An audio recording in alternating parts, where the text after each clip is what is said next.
Hi, I'm Jenny with Scottish Women in Sport, and I'm here with Carruthers, who is a Boccia official with Perth Eagles. This week is Scottish Women and Girls Sport Week, and Scottish Women in Sport is working with Scottish Disability Sport to promote Boccia and encourage more women and girls to get involved. Today, we're going to hear a little bit more about Catherine's experience as a Boccia official.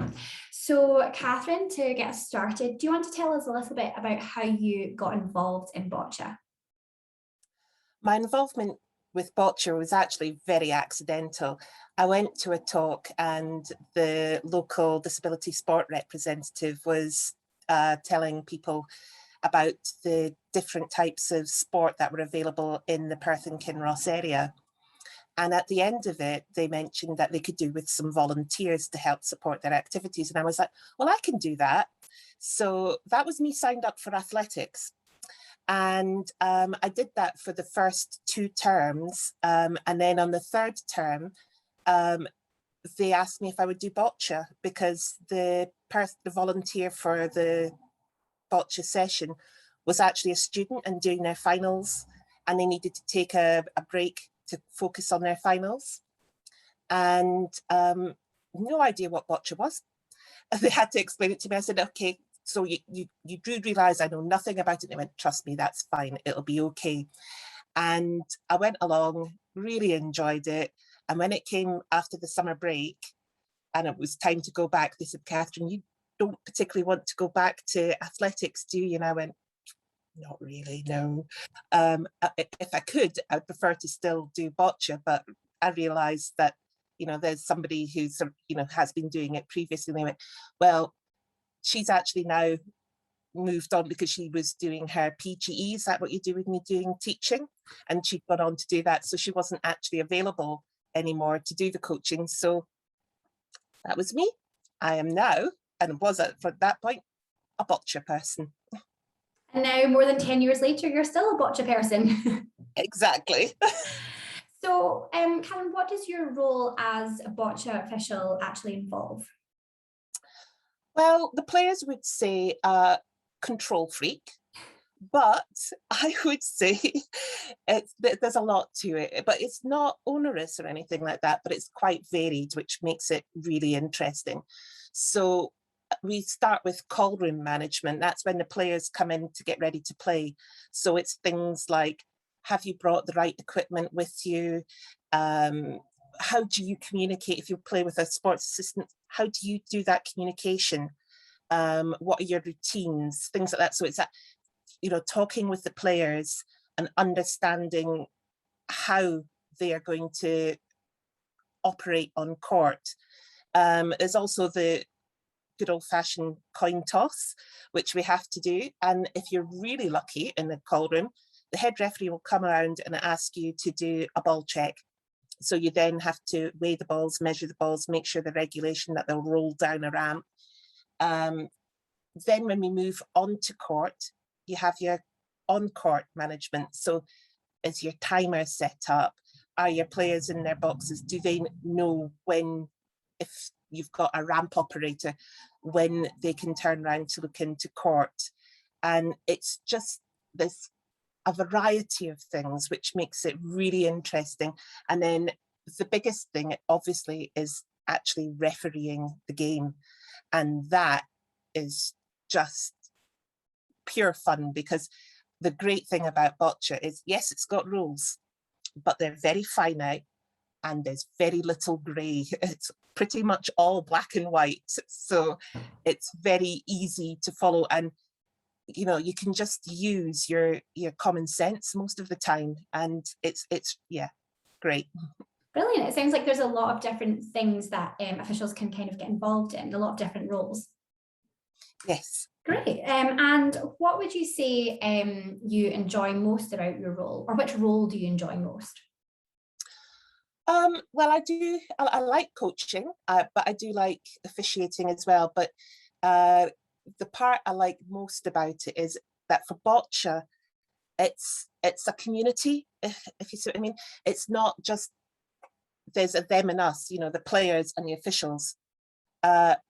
some of the players, some of the elite players over time have gone on to be officials. And even those who remain as elite players, you know, as an official, I can sit down and I can have a chat with them about boccia, coming up with various scenarios that have not yet happened yet to find out, well, how would you like that to be handled? Because a lot of it, as I said, there isn't much grey and it's a lot of common sense, but some things like you have the clock doesn't start on time and somebody's already propelled their jack on court. Do you fix the clock? Do you stop the play? Remembering muscle memory, you know, they've thrown that jack on, they want to maybe get their next ball on. And, you know, speaking with the players, they'll tell you, well, if that was me, I would just say, end it, restart the end, because you've only thrown one ball on, get the clock sorted and restart.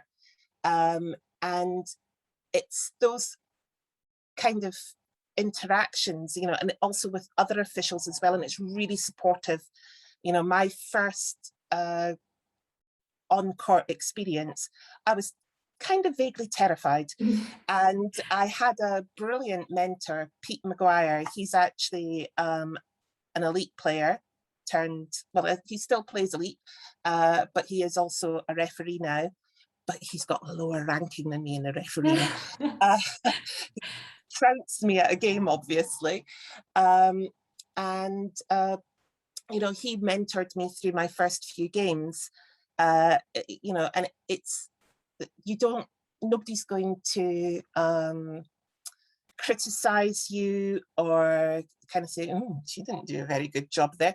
It's a very supportive group of people that we get together, we chat, and we just have so much fun. We've got a Challenger Cup coming in the beginning of November, and it's going to be really good to see people, players and other officials, and it's going to be a really good event. And it's that friendship and that sense of community as well, which makes it really, really enjoyable. Brilliant. It sounds like such a friendly, sort of fun, supportive community.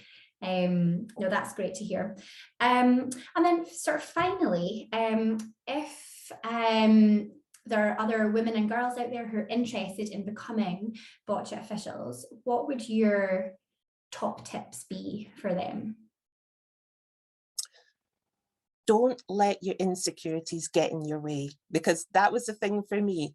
As I said, vaguely terrified the first time I had to referee.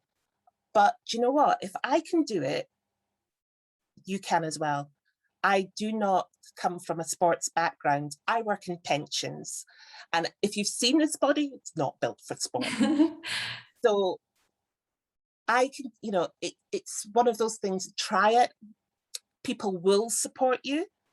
They won't criticize you. They won't kind of go, they will be there to help. And as I said, the rules are finite, so they're not that hard to learn. And the biggest thing is you get to see a lot of good games, which is actually makes the job quite hard, because you're not allowed to say, oh, that was a really good ball. Yeah. You've got to try and keep calm. You've got to kind of go, that's the ball thrown. It wasn't violated. It can stay on court. But yes, inside you're kind of going, oh, wow, that was amazing. So, yeah. So you would definitely recommend it as a great sport to get involved in as a volunteer? Oh, yes, definitely. I mean, it's probably one of the most equalizing sports. You know, equality is in there. It doesn't matter whether you're able-bodied or you have a disability, everyone can play, and everyone can play and have a chance of winning. Brilliant, that sounds great. Thank you so much for giving us a bit of an insight into your experience as a boccia official. That's been really interesting, and hopefully it's inspired some more women and girls to get involved. Thank you very much, Catherine. It's a pleasure.